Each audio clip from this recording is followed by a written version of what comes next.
When is a guitar not a guitar? Nope, no clever when it's something else. I guess a guitar is not a guitar when it's actually a connection piece. For those of you who have not yet met, I am so thrilled that you are here. It is that time. Grab your Legend pack, crank those speakers to 11. Welcome to Legend. When is a guitar not a guitar? Let's think about this a little bit differently. Most of us look for a way to relate to our audience and community, for a way to unite each other in a common experience, whether that's with social, if that's emails, if that's blogs, if that's videos. We're all looking for a way to unite each other and to really connect with our audience. Now, those who have legend personas understand that importance of that deep, authentic, real connection. Now, there are all kinds of ways that we unite. And sadly, I feel some of that has been lost on Zoom calls. Now, whether that's Zoom calls from 5 years ago when we were connecting with people around the world, or it's because of the last 18 months when that's basically our option, the only option, it's been lost on Zoom calls. Some of that connection, some of that energy exchange has been lost. Now, whether that's because we have our cameras turned off while we're doing something else, I mean, let's face it, it's hard to actually connect when you're not being present.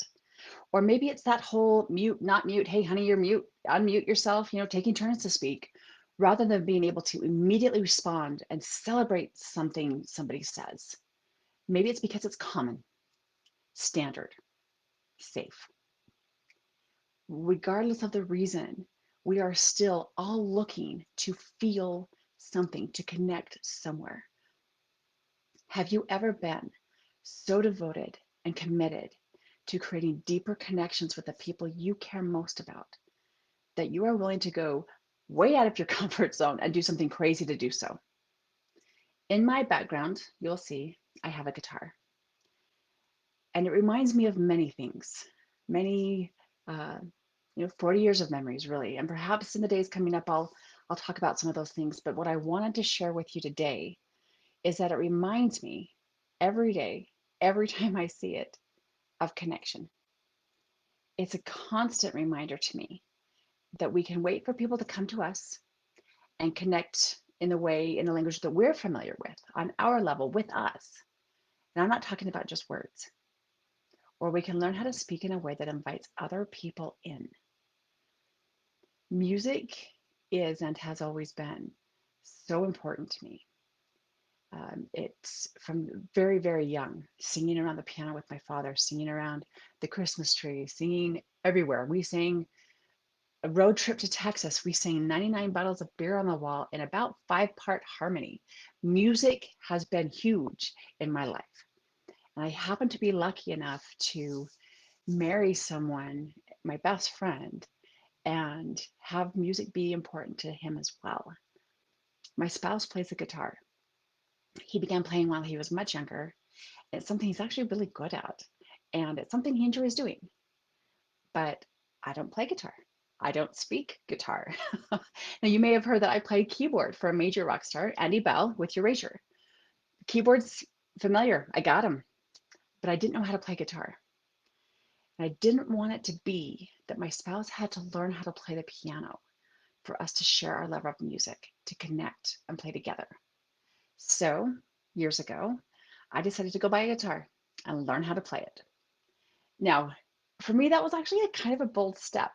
In my household growing up, as much as there was a lot of music, girls didn't really play guitar. It's not like it was this hard, fast written rule, um, but we didn't. The girls, we got to sing, we played piano, we played the flute, we played the violin. But when it came to guitar, the boys played the guitar, especially in my early years. And so I keep this guitar here in my space, open and ready for me to play, to remind myself that even though I don't play it well, it's always there for me to pick up and re-engage. But I know too that my level of playing, my skill, wasn't the point. Being willing to step outside of my standard traditional language, the things I've been familiar with, the things I've been doing forever, things I could do in my sleep, to connect with someone I cared so deeply about, where they were at, and in their language, was the big step. Being willing to try something still aligned with who I am at my core, but shared in a way that is very new, something I could not do in my sleep, something I had to work at a little bit, a lot, that I knew would nurture a relationship into something more amazing. It made the fear and the uncertainty of the jump all absolutely worth it and then some. My father has always told me that if it's worth doing well. From gardening to classwork, that has always been true for me. And it's even more true in my relationships. If it's worth doing, if it's worth having, I'm all in. Once I'm yours, I'm yours. And once you are mine, I'm keeping you forever. Those people in the league, those people that I work with privately, you know what I speak. Once you're mine, I keep in you forever. I will always be on your in your corner. I will always be on your side. Where are you speaking your standard basic language in hopes that people will find you and connect where you are? And where can you adjust slightly, adjust huge, but where can you adjust? Where can you move? Where can you reach out to connect with your ideal audience in their way, in their language, where they are at?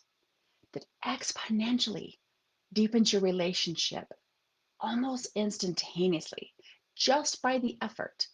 Then, plus all the magic and amazing stuff gets because you're actually speaking the same language with them. Where can you shift that in your social posts, in your blogs, in your videos, in everything that you're doing? Drop me a note. Share how you're reaching your people in their language. Share how you are reaching your people where they are at. Let me know how it's going. Let me know what your guitar is that's not really a guitar at all. Until I get to see you in person. Stay safe and rock on.